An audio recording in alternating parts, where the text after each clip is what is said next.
Assist. Pucks and Rainbows, Book 2. Written by L.A. Witt. Narrated by Michael Ferraiuolo and Nick J. Russo. Chapter 1. Justin. I feel like this is a recipe for disaster. What? Sean Gallagher, one of the other forwards on my team, looked around the nightclub and shrugged. Hockey players, some cops, a bunch of ex-Marines, and a shitload of booze? What could go wrong? Uh-huh. My point exactly. I side-eyed him.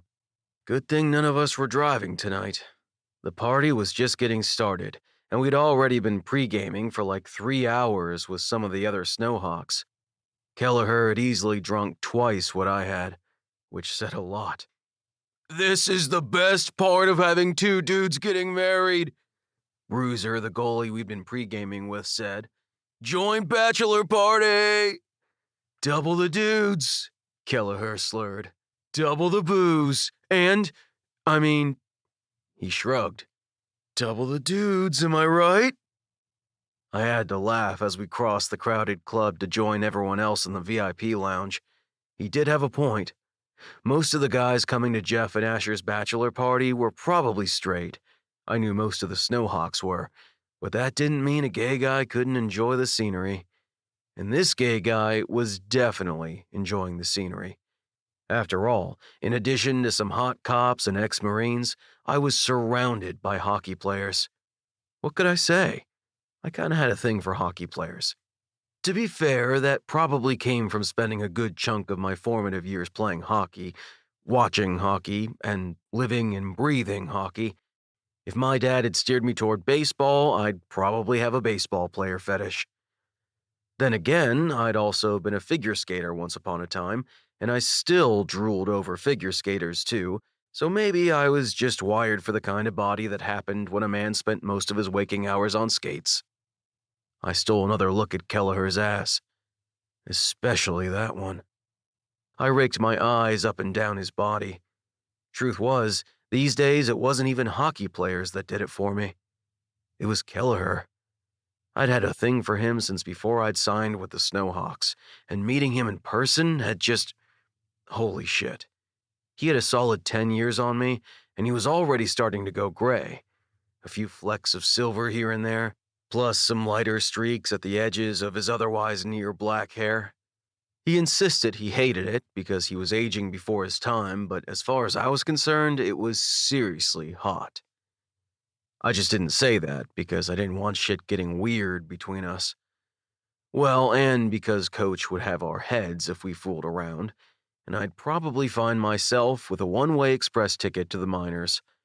The Snowhawks weren't letting Gallagher go for anything, so if we got busted breaking the fraternization rules, let's face it, I'd be the one bumped off the roster. Wouldn't that look sexy on a resume? Sent to minors after successful rookie season because he blew a teammate. I stole another glance at Gallagher as we walked. Worth it, maybe? Shaking myself, I pulled my focus off him and concentrated on not tripping or getting a badly timed hard-on. Apparently, I really needed to get laid sooner than later. It had been a while, after all. Some of my teammates balanced a busy Tinder schedule with a grueling hockey season, but I hadn't learned that art form yet. We joined our team at the opposite end of the nightclub. Asher and Jeff had reserved the entire VIP section, and they were greeting their various guests as we crowded in. They were both more or less steady on their feet, but I was pretty sure they'd been pre-gaming as hard as we had. If they hadn't been, why the fuck not? It was their bachelor party, for fuck's sake, and with as emphatic as they'd been about, hey, could the entire Seattle PD and all of the ex-Marines and the full Snowhawks roster please not get completely smashed at our wedding, they'd been totally on board with Bruiser and Dane's insistence that the bachelor party have the open bar to end all open bars. So they damn well better have been getting as shit-faced as the rest of us. I scanned the crowd. On some level, I was still surprised by just how many guys had come to this and were coming to the wedding.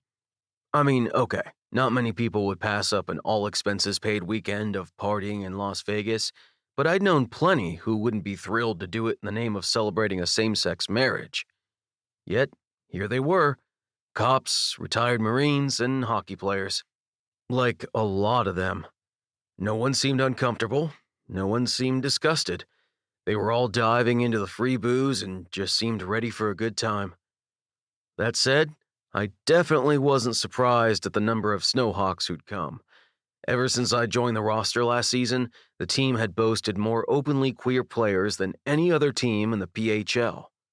Asher Crow, me, and after he'd come out toward the end of the previous season, Sean Gallagher. I stole yet another look at him because he was Sean fucking Gallagher, and I never needed an excuse to look at him. Knowing he was gay had just made all my years-old fantasies 10 times hotter because there was a chance, however tiny, that they could come true. I'd had a crush on him, and suddenly he'd come out. And then we'd been teammates, and... yeah, right. As if I had a shot with someone like Gallagher. And it was definitely time for a drink, so I headed straight for the bar. Just needed to get something cold and alcoholic, and then... seriously? Fucking seriously? Gallagher and Bruiser were right behind me. Right behind me.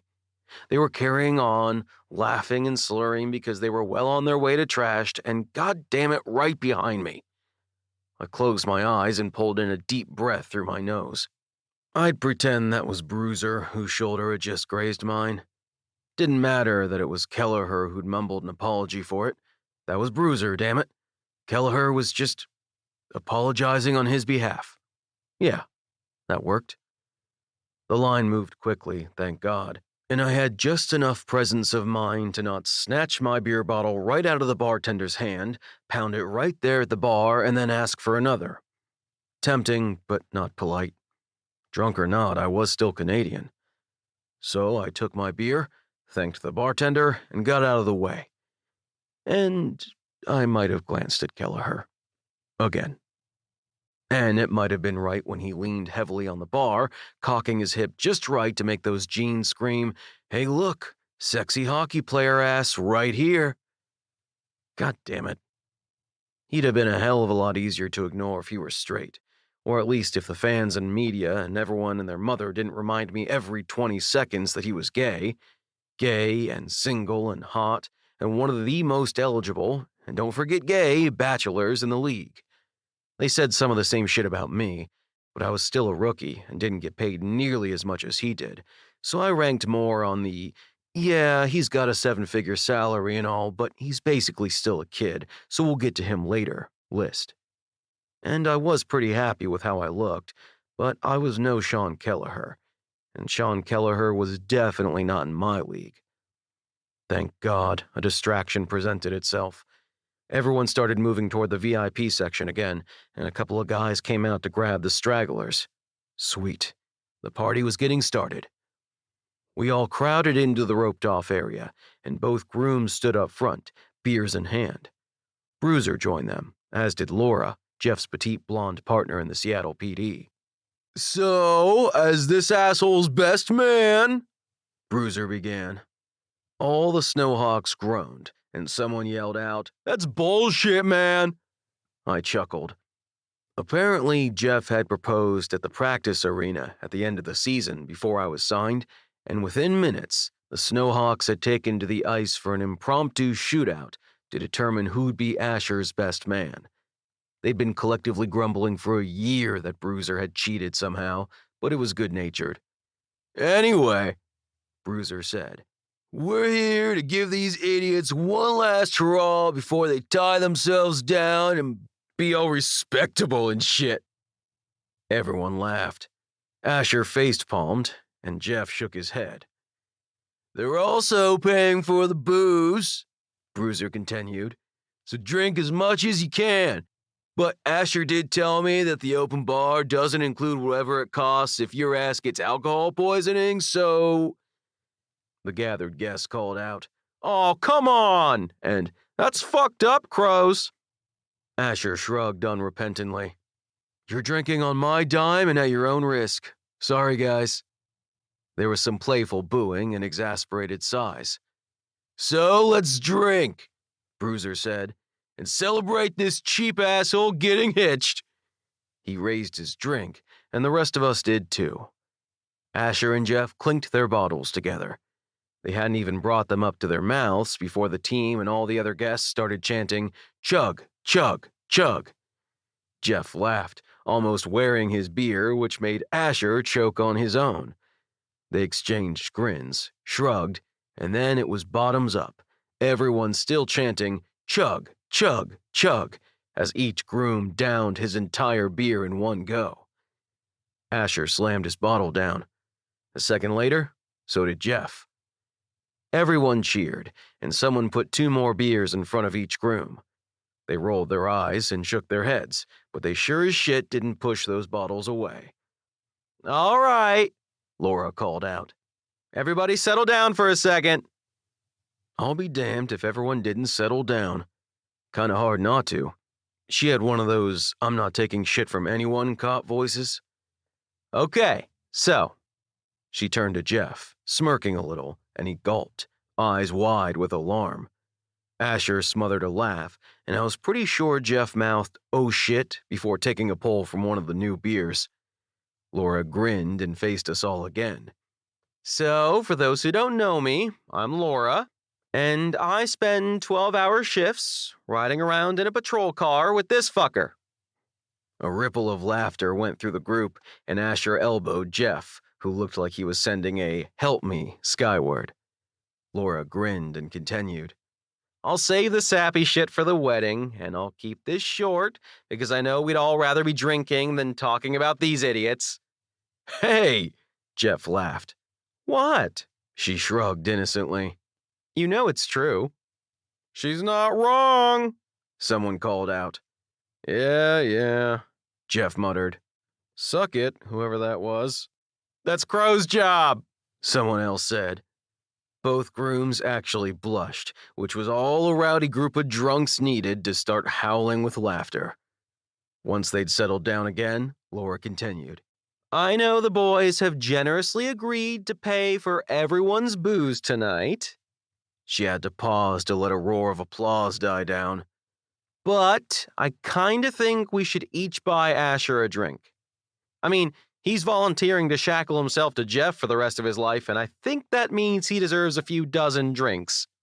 Jeff shot her a playful glare, but the damage was done. Guys started running for the bar and calling out drink orders, and in no time, shots, highballs, and bottles were lining up on a table in front of the grooms. Laura laughed and gave her partner a hug, and then Jeff and Asher exchanged looks, shrugged, and each threw back a couple of shots in rapid succession. That was all the encouragement any of us needed, and just like that, the party was off and running. Tequila shots, Jaeger bombs, keg stands. I thought I even heard someone say there was a beer pong table somewhere. The party was a mix of queer and straight guys, and it quickly became clear that no one had to worry about accidentally flirting with one of the straight guys, which made sense. They were at a bachelor party for a same-sex couple. If a guy had a problem being mistaken for a gay dude, he and his insecurities were at the wrong party. Or at least on the wrong side of the rope, since several had slipped out of our section to go flirt with women at the main bar. Not that hockey players ever had much trouble turning heads. Other hockey players, anyway. I rolled my eyes at my own thought and took another drink. Right. This was why I hated partying. I was surrounded by hockey players, and tonight there were Marines and cops, too, and as the booze flowed and the inhibitions came down, there was plenty of flirting going on. The straight guys were schmoozing with the women in the club, and the queer dudes were gravitating toward each other, and I was balls deep in my beer and not talking to anyone. And kinda didn't feel like talking to anyone. Why was I here again? Oh yeah, because one of my teammates was getting married, and this was his bachelor party, and I really didn't want to be here. I was still a bit down after we'd narrowly, and I mean narrowly, lost in the playoff finals not quite 2 weeks ago, and adding some alcohol and insecurity to being in a room full of attractive men who were either straight or didn't know I was alive, I was probably asking for a miserable evening. Probably. No probably about it. As it was, when I was out with my teammates, I didn't tend to get noticed by men or women. What could I say? It was tough to stand out when I was surrounded by smoking hot guys who were tall enough and wide enough to pretty much blot out the sun and render me invisible. I shifted my gaze to my beer bottle, which was mostly empty. Fuck. Maybe I shouldn't have had so much to drink tonight.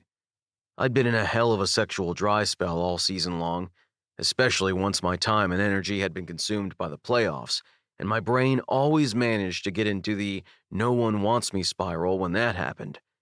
Even when I knew it was bullshit and that I really could have had sex recently if I'd put in some actual effort, brains could be jerks. And when mine wasn't getting laid and didn't have hockey as a distraction, well, here I was. I exhaled, then took a deep swallow of beer, even though I probably should have slowed down on the alcohol. I was just going to depress myself, and I knew it, but whatever. I'd feel like shit until tomorrow morning, but if I got blackout drunk, then maybe I wouldn't remember feeling like shit. Yeah, that sounded like a healthy way to get through the night. I shook myself and looked around, desperate for a distraction from all the crap rolling around inside my own skull. Maybe I just needed to go find someone to hang out and shoot the shit with. Naturally, I zeroed right in on Gallagher. I did that a lot. Usually, though, he wasn't all up in the business of someone who probably moonlighted as an underwear model. And they weren't just standing close because the club was crowded and there wasn't a lot of space. Oh no, that would be too easy. No, they were standing close. Locked eyes, charming smiles, talking just loud enough for them and no one else to hear. Well, fuck, that helped brighten my mood. The man who was miles out of my league getting flirty with someone who was probably on the cusp of being out of his league? Mr. Underwear Model was actually tall enough that Gallagher had to look up too. Because of course he was. Hockey players didn't need to be super tall. In fact, most of us weren't, especially those of us on offense. Asher, easily one of the best players in the league right now, was an inch or so under 6 foot, and so was Gallagher. I was 5'9", with my skates on, if I was standing up really straight. I'd been the shortest in my grade every year until grade 9, and then I'd had a growth spurt over the summer that had made me, well, not the shortest anymore, but I wasn't exactly towering over anyone. I'd gained half an inch after that, and never grew again. I'd never been a big guy either. Not a beanpole like my dad, but nobody would ever mistake me for a linebacker. My size served me well on the ice because I was fast and agile in ways some of the huge players couldn't be, but I wasn't gonna lie, it kinda sucked when it came to getting a guy's attention in an environment like this, especially when I would have given my right arm to get the attention of a particular right winger on my team, but he only seemed to notice the dudes who were about his size or bigger. Just look down for a minute. One time, I pulled my gaze away from Gallagher again and drained my beer. Okay, I was seriously depressing myself tonight, and I needed to knock it the fuck off. Either get into the groove of Asher and Jeff's party, or bow out and go back to my hotel. Or bow out, go back to the hotel, get on Tinder, and see how much worse I could feel before, hey! A voice jarred me out of my thoughts, and a big hand tugged clumsily on my shoulder. Come on, Reed! My brain just registered that the hand and the voice belonged to Gallagher before he added a drunken, "This is a party! Why are you just standing around by yourself?" What? Me? Where's Mr. Underwear Model? Come on! He clumsily slung an arm around my shoulders. You look like you could use another beer. Well, the bottle in my hand was empty, so why not? So I laughed and let him lead me, and when he looked at me, he stumbled a little. See? See? He gestured at me. You're cute when you're happy. Dude. He waved his hand and nearly collided with someone. Do more of that! Oh my God, he was adorable when he was drunk. And he'd called me cute? Holy shit. Beer goggles or not, I'd take it. Leaning heavily on each other, we made our way to the bar, and we were almost there when someone stepped in front of me. In my distracted and drunk haze, it took a second to recognize my best friend's face. Keith? Holy shit, I didn't know you'd be here. Of course I'm here, idiot. Keith opened his arms. Now bring it in. I stepped out from under Kelleher's arm and hugged Keith, both of us slapping each other's backs. It's good to see you. Yeah, you too. He shot me a playful glare. Off the ice, anyway. Hey, it ain't personal on the ice. Or have you still not forgiven me for killing your hat trick? He scowled and rolled his eyes. Come on, I elbowed him. Not my fault you underestimated the rookie. He huffed as he brought his beer to his lips. You got lucky. You got cocky, fucker. He laughed, almost choking on his beer. All right, smartass. Someone cleared his throat, and I remembered I'd been heading up to the bar with Kelleher. I gestured at him. Keith, this is Sean Kelleher. He plays offense with me and Asher. Sean? Keith Adams from the Narwhals. Yeah, I know who you are. As Sean extended his hand, I did a double take. Maybe we were both just really drunk, but I swore he was a bit starstruck. Okay, maybe that wasn't such a big shock. Keith was just Keith to me, but to most people, he was second-generation hockey royalty. He was a badass player in his own right. Some of his stats rivaled Asher's, which said something, but he was the son of a hockey legend. Wyatt Adams had been the player of his generation, with 2 Olympic golds to his name, on top of more cup victories than I could remember when I was this drunk, and some of his records still stood 15 years after he'd retired. Everyone who was anyone in hockey knew who Wyatt Adams was, and by extension, who Keith was. As they exchanged some small talk, I couldn't help chuckling. It figured that when Keith and I both managed to go pro, we'd wound up not only on opposite teams, but on teams with a long-standing rivalry. At least it wasn't a bitter rivalry. In fact, we all got along pretty well off the ice. Otherwise, Keith wouldn't be at Asher's bachelor party, along with half a dozen or so of his teammates. How long are you in town? He asked me. A few more days. Figured I'd actually check out Vegas before I went back. Good plan. Well then, if I don't see you again tonight, let's catch up after the party. He clapped my shoulder. We should grab a drink while we're both still in town. Sure, yeah. I smiled. Text me. Will do. As Keith slipped into the crowd, Kelleher and I continued toward the bar. Kelleher's gait wobbled, and when we reached the bar, he leaned awkwardly against it and waved in Keith's general direction. So where do you know... He paused. Where do you know Adams from? Keith? Oh, we go way back. We were friends as kids, and then we played for the same university. No shit. No shit. He was 3 years ahead of me, but yeah, we played on the same team for a couple of seasons. I smiled fondly at my old friend, then turned back to Kelleher. Kinda cool to be in the same division of the same league now that we're pro. Yeah. He sounded a little distant, his gaze fixed on Keith. Definitely cool. So, I cleared my throat. About those drinks? Right, yeah. He shook himself and shifted his attention to me. The grin on his lips made my spine tingle, and his voice was low and husky as he said, I definitely need a beer. The party continued well into the night.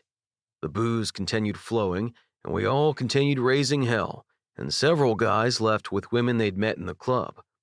I even thought I saw one of the defensemen from Keith's team making out with Jeff's partner in a corner, and then they too disappeared. Me? I was in seventh heaven. Maybe I was in no danger of getting laid tonight, and maybe no one was dragging me off to a men's room for a blowjob, but I'd ended up spending most of the night hanging out with Kelleher and Keith and some of the narwhals, and I'd had a blast. Couldn't complain, especially since I'd caught Kelleher watching me a few times. Beer goggles or not, that look on his face was something I'd be thinking about next time I had my hand on my dick. Next few times, probably. Now the party was winding down, and Asher and Jeff had clearly thought of everything. No one was taking cabs or Ubers back to their hotels, and they sure as hell weren't driving. Instead, several stretched limos pulled up one by one on the curb to collect all us drunk idiots. As it happened, Kelleher and I were still hanging with the narwhals when last call came around, so we joined them in their ride. It was crowded as fuck, too. Even a limo that big was no match for a dozen hockey players. Especially not when we were drunk, flailing and laughing our heads off over, God, I couldn't even remember. Someone had said or done something dumb, and we were all practically falling off our seats. Then the limo went around a corner, and I did fall, but Kelleher grabbed me and pulled me back upright. Whoa, lightweight! He pulled me against him and kept his arm around me. Don't want to bust your ass. I just laughed because I was shit-faced, and I had Kelleher's arm around my shoulders. Again. Man, this had turned out to be a good night. I was vaguely aware that earlier in the evening I hadn't been into this party, but whatever had been bothering me was a distant memory. I was good now. Happily drunk, carrying on with Kelleher and Keith and some narwhals I'd never met off the ice before, and now we were in this badass limo. Emo Justin had left the building, replaced by drunk, happy Justin, who was drunkenly and happily leaning against Kelleher. Sweet. The limo pulled up in front of Caesar's Palace, where the narwhals were staying. We exchanged drunken goodnights, and they staggered out of the car. Keith paused for a handshake with Kelleher and a hug for me, along with a slurred promise to text me tomorrow about getting a drink. I'll remember. He clumsily held up his phone. I even said a thing. My phone will remind me. Good. See you tomorrow then. Yeah, see you tomorrow. Then Keith and his boys were gone, and it was just me and Kelleher in the huge stretched limo. The chauffeur told us traffic on the strip was a bitch even this time of night, and it would probably take us a while to get to where we were staying, but whatever, man. I was drunk in a limo. No rush. The driver put up the privacy screen. Now that we had the car to ourselves, I thought Kelleher would slide down the long bench so we could spread out a bit, but he didn't. In fact, he pulled me in closer. Like, a lot closer. And all at once, we were kissing. It happened so fast, that deep, hungry, messy kiss coming out of nowhere, it took a few seconds to register that, yes, Sean Kelleher really did have me pressed up against the limo seat with a hand in my hair, and he was kissing me. Hard. Oh, God, yes. Fuck yes. I was in the back of a limo, getting felt up and kissed into oblivion by him. This was all the fantasies I'd ever had come to life and then some. I ran my hands up his back and gave as good as I got, exploring his mouth like he explored mine. The world spun, and God knew how much of that was the booze and how much of it was this needy kiss and those rough, groping hands. I wasn't even sure if the car was moving anymore. We could have been crawling through strip traffic or blazing down the interstate at Mach 3 for all I knew. I slid my hand between us, and when I met his package, we both groaned. Him probably from the contact, me from the fact that he was definitely packing. Okay, so I knew that. You learned a lot about your teammates in locker rooms, but feeling was believing. And he was rock hard, too. I started unzipping his pants. Kelleher moaned into my kiss. Oh, Jesus, he breathed. You don't waste time, do you? You want me to slow down? And no, definitely not. Good. I wasn't usually this bold with someone new, but to hell with it. I'd been wanting this since forever, and we only had so much time before the car stopped. Is this real? Is this actually happening? Yeah, it was. I was drunk, but I wasn't that drunk. This was fucking real. An hour ago, Sean Kelleher was out of my league. Now he was almost out of his pants. Was this my life? This was my life. Oh, fuck, this was my life. As soon as I got his pants out of the way, I gave his cock a slow, appreciative stroke, and the way he shivered and kissed me even harder made my own pants unbearably tight. "Keep that up," he growled, "and I'll rip off those clothes and blow you right here." It was my turn to shiver, which tightened my grip on his dick and made him shudder and moan. Holy crap. If I played my cards right, I might be coming down this man's throat tonight. "Yes, please." "Me first," I murmured. "Since you're already—" I gave him another slow stroke. Then I slid off the seat and onto the floor to kneel between his parted thighs, and I did what I'd been dying to do for ages. I took Kelleher's cock deep in my throat. "Oh, yeah." His fingers slid through my hair and kneaded my scalp, and he purred, "God, Adams. Fuck yeah, I couldn't get enough of—" Wait, what?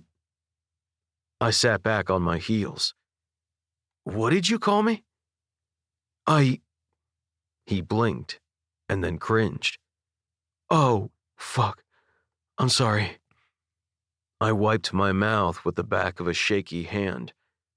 "Were you seriously going to let me blow you while you pretended I was Keith? What the fuck, dude?" His face turned beet red, and he cringed as he looked away. "Shit. I'm sorry, man. I didn't think I'd ever sobered up so fast in my life. In an instant, the heady, drunken feeling was gone, and my hard-on was quickly following suit. "Seriously?" He grimaced and didn't look at me. "For fuck's sake." I got up, kinda clumsily since I was actually still drunk and the car was still in motion, and slid to the other end of the bench just to put some space between us. The enormous limo was suddenly suffocating, and I couldn't get out of there fast enough. In any other situation, I could have laughed it off as a drunken slip of the tongue, but now I felt like a fucking tool for actually thinking Kelleher was into me. That all those hungry looks and his arm around me and that kiss had meant he was actually interested in me. I should have fucking known he was into Keith, my best friend, not me. Damn it. Still not looking at me, Kelleher cleared his throat, and his voice was vaguely slurred as he said, "You want me to room with Bruiser tonight?" Oh, crap. I'd fucking forgotten we were rooming together, for God's sake. Just like we always did when the team was on the road. Stomach queasy, I stared out the window and watched the strip crawl by. "Do whatever you want." He didn't respond. It was a long ride back to the hotel, and neither of us said another word. So much for all my fantasies come to life. Chapter 2. Sean. I woke up to bright sunlight, a blinding headache, and a sick feeling that I didn't think was entirely because of my hangover. Yeah, I drunk myself stupid last night, and I'd be paying for it for a few hours, but I was sure there was something else. Like the whole night had been a blast, and then right at the end, it hadn't been. The memories were fuzzy, but I was sure, and afraid, they'd clear up before too much longer. Forcing back a groan, I rolled over. I had to squint against the light and the pain. I was in a huge, luxury hotel room. Nicer even than the ones our team shelled out for when we were on the road. As my eyes focused, I realized there was someone else in the room, and that sick feeling intensified. Justin Reed. In an instant, last night came rushing back as suddenly and violently as the contents of my stomach were about to. I hurried toward the bathroom, tangling my foot in the sheet, stumbling, and nearly busting my ass on the way, but I made it in time. Once the porcelain god had been duly worshipped, and I'd rinsed out my mouth with some of the mouthwash the hotel provided, I stood at the counter, palms flat on the cool granite, and breathed slowly. For the last few seasons, Commentators and fans alike had speculated that there was some curse that caused me to forget how to play hockey whenever the Seattle Snowhawks went head to head with the Vancouver Narwhals. I went with it and laughed it off as superstition, but I knew exactly why hockey went out the window as soon as I was on the ice against the Narwhals. Quite simply, I wanted Keith Adams so bad I could taste him. It wasn't like last night was the first time we'd ever met, but it was the first time we'd ever met when I was that drunk and that horny. We'd made some small talk, then we'd hung out and drunk together, shooting the shit like a couple of random guys while I'd hoped he didn't, and prayed he did, notice how hard it was for me to string together a coherent sentence with him. If he had noticed, he'd probably chalked it up to the booze. If he hadn't, well, it was probably because he'd been drunk off his ass too. But it wasn't just the alcohol. Those disarming gray eyes were always enough to make me forget how to skate. Couple them with his gorgeous, wicked smile, and I was done for. If he'd been queer and I'd had the balls, I'd have definitely let him in on how bad I wanted him. But he was straight, so I kept it to myself, planning to take out my need and frustration in the shower once I got back to the hotel. Except last night, there'd been a wild card. There'd been Reed, who I'd never thought of as hot before, who'd suddenly been pulling my attention every other minute. That smile, those eyes, that ass in those pants. The whole night had been a tug-of-war in my brain. Adams, Reed, Adams, Reed, until I'd ended up fooling around with Reed, and at some point I'd gone and mumbled Adam's name, and despite all the booze and a hard-on, two things had become crystal clear in the exact same moment. One, that I was attracted to Reed in ways I'd never realized before. Two, that I'd fucking hurt the guy. The way he looked at me after I'd let Adam's name slip had been heartbreaking. The way he'd refused to look at me again, in the limo, in the elevator, in our room, had made me feel like the world's biggest asshole, which I was, totally, because I'd thrown myself at him and he'd been enthusiastically receptive, and then, fuck. Sighing, I rubbed a hand over my unshaven face. I got why he was upset. I wouldn't be happy if some dude I was hooking up with said someone else's name either. But he'd seemed legitimately hurt by it. Not just, are you fucking kidding me right now, annoyed, but like I'd said the worst possible thing and really kicked the guy in the feels. Damn it. I could have lived with it being an embarrassing faux pas, even if he'd relentlessly ribbed me about it until the end of time. Hurting him, though? Shit. That was the worst. It didn't matter if I'd been drunk. I'd fucked up. I held my own bloodshot gaze in the bathroom mirror and took a deep breath. Okay. Time to go do whatever it took to make this right. I wasn't sure what that was exactly, but at this point I'd do whatever he needed me to. Even if that was get out and go stay someplace else, regardless of what questions that raised among our coaches and teammates, most of whom were staying here too. Steeling myself, I stepped out of the bathroom and back into our painfully bright room. But it wasn't as bright now. Someone, Reed, had shut the heavy curtains so they were blocking out all but a few sharp slivers of blinding sunlight. Still not pleasant with my throbbing head, but better. Reed was up, dressed in jeans, a pair of dark sunglasses, and nothing else as he quietly packed his things. His sandy blonde hair was finger-combed into place, and a dusting of stubble darkened his jaw. He was a little pale, and I couldn't decide if his jaw was working because he was grinding his teeth over my presence, or because he was waiting for me to get out of the way so he could go heave up last night's partying.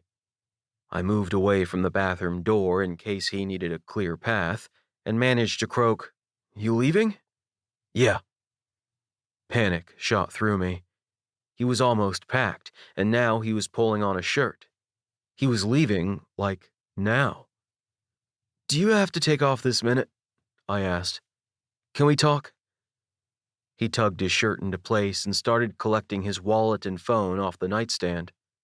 I'd rather not. My heart dropped. Look, I'm sorry about last night. Reed looked away, jaw still working as he shoved his wallet into his back pocket. I mean it, I said. Yeah, I was drunk, but that's no excuse. I'm sorry.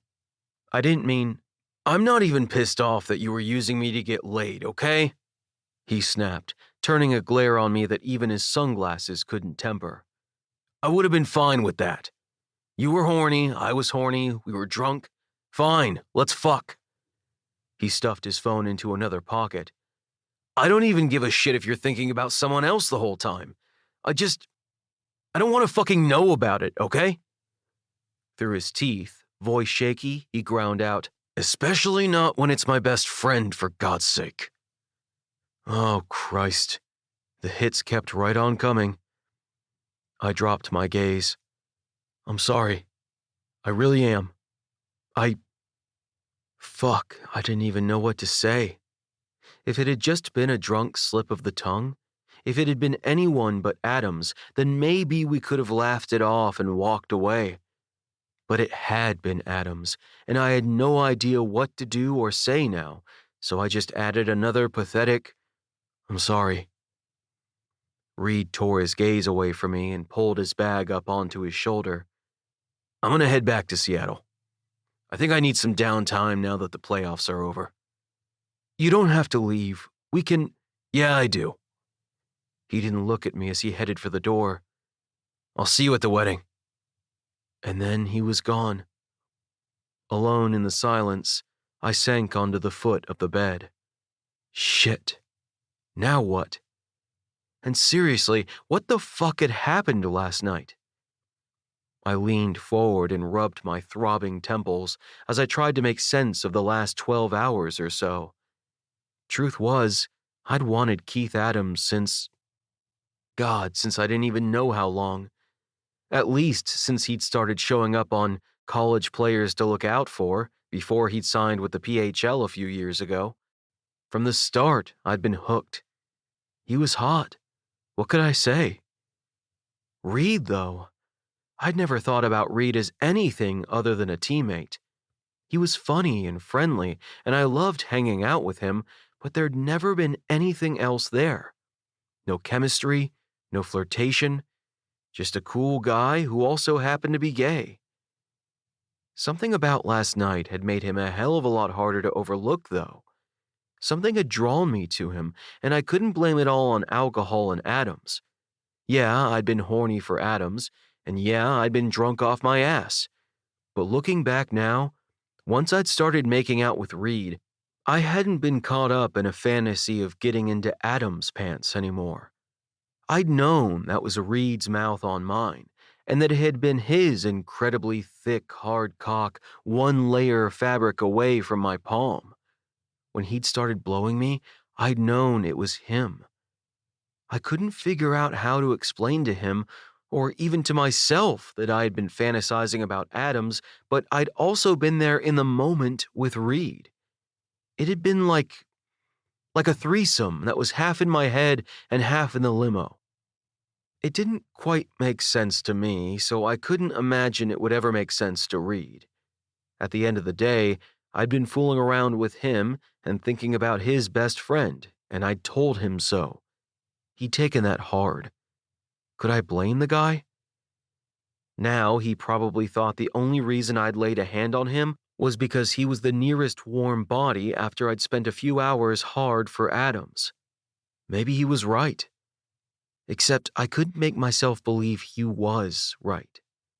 Because if, instead of leaving, he'd told me to prove here and now that I was into him, then headache be damned, I'd have been naked and ready for anything he'd had in mind. Not just to smooth things over with him, but holy shit. I wanted him. I wanted Justin Reed. I wanted to make things right with him, and then I wanted to pick up where I'd fucked things up last night because I want him. Did I? Kneading my throbbing temples, I thought back to last night, and yes, I had been gravitating toward Reed. Like, a lot. I hadn't given it too much thought in the moment because I was drunk, but now it was so obvious. And it was weird. I roomed with him on the road, and we'd spent a season using the same locker rooms. I'd seen the guy in various states of undress, and yeah, I'd peeked a few times, and yeah, I'd always appreciated that he was well built and seriously good looking. But so were half the guys on the team. Last night, though, it was like something had just clicked into place. Like I'd seen him all this time, but then there he was. I couldn't say if it was my mood last night, or the alcohol, or the lighting at the club, or what. All I knew was I suddenly saw sandy blonde hair and dark eyes and his snug dress shirt clinging to his shoulders, and oh my God, how did I not notice him before? And how the hell had I managed to get my hands on him and then fuck things up? Not like it mattered. Maybe we could clear the air about last night, but now that I was sober, I knew damn well I couldn't have him. Rules were rules. And Jesus, I remembered being a rookie. It was intimidating as hell, suddenly being on the same roster, the same bench, and the same ice as players who were household names. That first season wasn't easy. The second usually wasn't much better. I'd been so desperate to be accepted by my teammates that even long after they had accepted me, I'd been convinced they were just humoring me. If he was anything like I'd been back then, he still needed time to find his footing in the league and just get used to being a pro hockey player. I'd had some crushes on teammates during my early years, and looking back, I was pretty sure that hooking up with any of them would have made things incredibly complicated and awkward. No rookie needed complicated and awkward with his team. But now that I thought about it, the complicated and awkward ship had sailed for Reed around the time I put my dick in his mouth and called him by his best buddy's name. And I had no idea how to unfuck this. Chapter 3. Keith. The day after the bachelor party, once hangovers had been dealt with and we felt like we were fit for human company, Asher and I met up for a late lunch. We'd texted back and forth to figure out where and eventually settled on a cafe a few blocks off the strip. The day wasn't obscenely hot, but it was early summer in the desert, so their shaded patio and extensive menu of cold drinks sounded perfect. When I walked in, Asher was already there, lounging beside a patio table in sunglasses as he thumbed through something on his phone. "Hey," I pulled out the other chair. "Sorry I'm late." "Nah, don't worry about it." He put the phone face down beside his coffee cup. "I imagine everyone who was there last night is moving slowly today?" I grunted in agreement and flagged down the waiter for some coffee. Once I had a cup, I said, "So where's the ball and chain?" "He and his ex-wife are taking their kids out for the day." "His ex-wife, really?" "Oh yeah, Valerie's good people, and they've got a good relationship. She and her husband brought the kids to town, and Jeff promised he'd take them all to a Cirque du Soleil show." Without you? Ugh. He looked a bit green just then. "I am way too hungover to watch people in bright clothes doing—" He flailed a hand. "All that contortionist shit?" Now that I thought about it, I didn't think I'd be able to stomach anything like that either. My hangover had died down a bit since I'd had some coffee and a light breakfast, but spotlights, bright colors, sudden movements, and loud music? Oh, no thank you. You're still going to hang out with your family while you're all in town, though, right? "Of course." Asher smiled. "We spent the day before yesterday together, and we've all got plans tomorrow. Plus, I'm taking them to Penn and Teller tonight, while Jeff goes out with his cop and Marine buddies." Damn. I'm seriously still amazed by how well the whole family gets along. "Tell me about it. They're all pretty chill, though, and good God, when you get that whole bunch in a room for Cards Against Humanity." He whistled and shook his head. "Yeah," I laughed. That doesn't get weird, even with their kids? Jeff's son usually beats us all, and Mahmoud has a more twisted sense of humor than any of us, so—" Okay, that does it. I thumped my knuckle on the table, then pointed emphatically at Asher. I demand an invite to Cards Against Humanity night at your house. Careful what you wish for, he grimaced. They're all competitive, and they're all a little fucked up in the head. I arched an eyebrow. You say they as if you're not easily as competitive and fucked up as every last one of them. Hey, shut up. I'm just saying. Uh-huh, sure you are. He picked up his coffee. Maybe we should invite some players over one night. Snowhawks and narwhals versus my stepson and his other stepdad. Bring it, I said with a laugh, but it came out half-hearted. I was instantly imagining 2 snowhawks in particular showing up that night, and suddenly my coffee was roiling uncomfortably in my stomach. Could I really concentrate on a game of Cards Against Humanity with Justin or Gallagher in the room? Or both of them? God help me if they both showed up. Last night had been difficult enough. Even drunk as I was, I clearly remembered the little flashes of jealousy whenever I'd caught one checking out the other, because they'd both been doing it, a lot. Hey, Asher nudged my foot under the table. What's wrong? You suddenly look like you're trying to read tea leaves or some shit. I lifted my gaze from my coffee cup and laughed, though I didn't really feel it. No, just thinking. Yeah? He sipped his own coffee. What about? It's Justin. I rubbed my forehead. Seeing him at the bachelor party, I was just... You've still got a thing for him, don't you? I blinked. Asher snorted. Come on, dude, you've always had a thing for him. What? You knew? Seriously? He inclined his head. You really going to play this game? I've known that almost as long as I've known you. Don't even try it. His expression softened a bit. So what happened? He shoot you down or something? I winced. Not quite, no.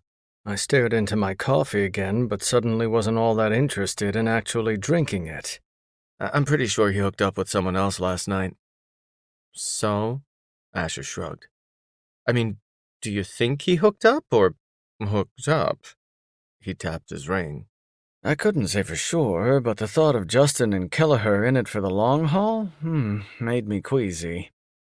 That was missed the game-winning shot during the Cup Finals level missed opportunity. Because I had more than a thing for Justin, and I had for a long time. I didn't even know why I was being a jealous dumb shit, though. So what if they'd been sitting close together in the limo? Or practically joined at the hip all night? So what if Justin kept looking at Gallagher like he wanted the man to eat him alive? Or if Gallagher kept looking at him like he just might? That didn't mean they'd slept together. Not even when they'd been the only 2 left in the limo when my buddies and I had gotten out. Not even after one of them had let it slip at some point that they were rooming together. None of it meant a damn thing except that I was as insecure as I was stupid when it came to Justin. I couldn't make myself tell him I wanted him because I was afraid of being rejected and wrecking our friendship, and I was afraid he wasn't interested in me anyway because he'd practically swooned over his teammate last night. Sighing, I thumbed the handle on my coffee cup. I don't know, honestly. He was hanging out with someone when I stopped to say hi to him early in the evening, and even when we were all chilling out together later, they were still together. From the way they were looking at each other when they left. Asher winced. Damn, that's rough. Yeah. And I mean, maybe it was just a hookup. Maybe it was just in my imagination, I don't know. I paused, then chuckled. Knowing Justin, that's all it was. That guy is more allergic to relationships than I am to shellfish. Asher laughed. Still? Oh yeah. I nodded. That's part of why I've never pursued anything with him. He's just not into it. Is he aromantic or something? I considered it for a moment. Truth was, I didn't think Justin was aromantic. To my knowledge, he'd never had a relationship. He'd hardly had time in high school, and I'd never seen him with a boyfriend during our university years. In fact, now that I thought about it, he'd always kind of shied away from relationships. Couldn't say I blamed him, after he'd spent his formative years being scarred by his parents' bitter divorces. But I didn't think it had anything to do with an absence of romantic attraction to people. In fact, now that I thought about it, he'd absolutely been in love with a friend a few years ago, but Well, he'd been so paralyzed by fear that he'd never acted on it. I didn't think I'd ever seen Justin more heartbroken than the day that friend got engaged. That wasn't for me to spell out to his teammate, though, so I just shrugged.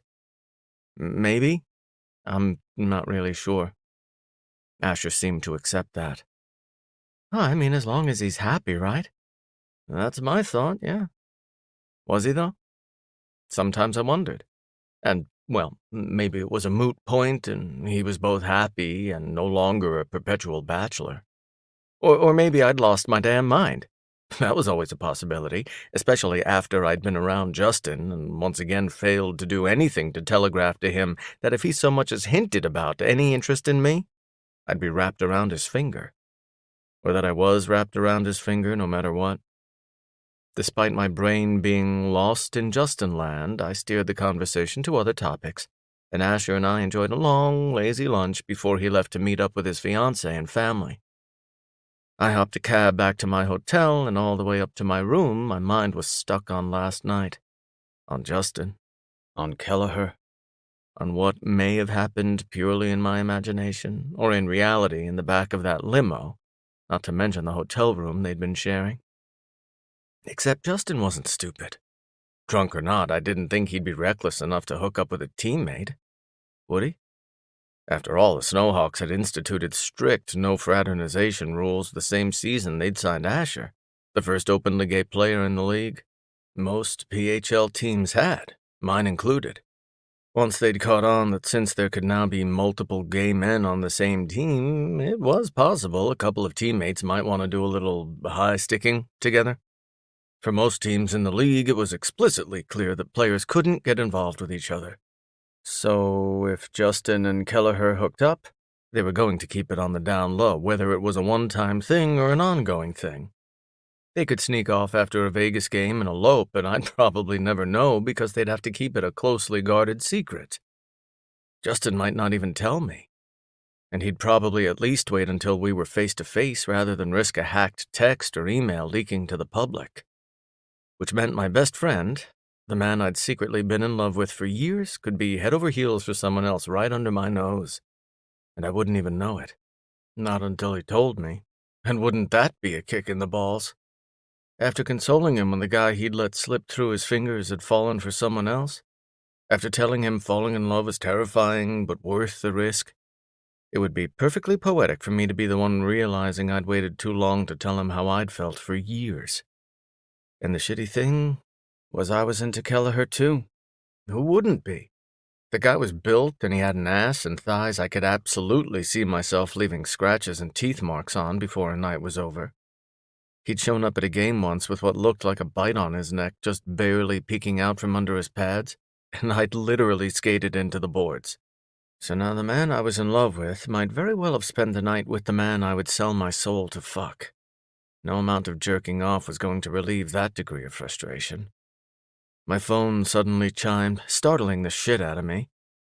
I squinted at the screen, wondering what the fuck my drunk-ass self had been trying to remind me to do today. But then I parsed the typo-littered bullshit and remembered.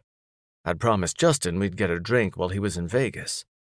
Whether he hooked up with Kelleher or not, I did want to see Justin before we left. We only lived like 150 miles apart, but we didn't see each other nearly as much as I would have liked. Might as well take advantage of the opportunity while we had it. I took out my phone and wrote out a text to Justin. Hey, you want to grab a beer? No, that wouldn't work. Any chance you're free to talk? Oh, fuck no, that would give us both lethal anxiety spikes. Him because he'd worry himself sick over what I wanted to talk about.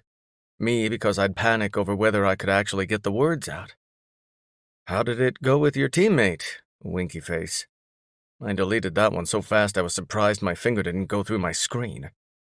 I had no way of knowing for sure if they'd hooked up anyway, and if they had, Justin would die of embarrassment. Plus, that would be about the most dickish thing I could say. Last night I had suggested getting a drink, so I should just go with that. The door was already open, after all. So I finally settled on, still want to get that drink? The response came a moment later. Have to take a rain check. Heading back to Seattle. I blinked. Wait, he was on his way back to Seattle? Already? but he'd said last night that he was staying for a few days so he could do Las Vegas. Hours later, he was on his way home? What the hell? Really? Damn. Didn't realize you were leaving so soon. He started typing, stopped, started again, stopped. There was nothing for a long time, and then, "Don't worry, I'll be at the wedding." Well, there was that. Asher and Jeff were getting married in 2 weeks, and I'd see Justin there. But that wouldn't stop me from worrying.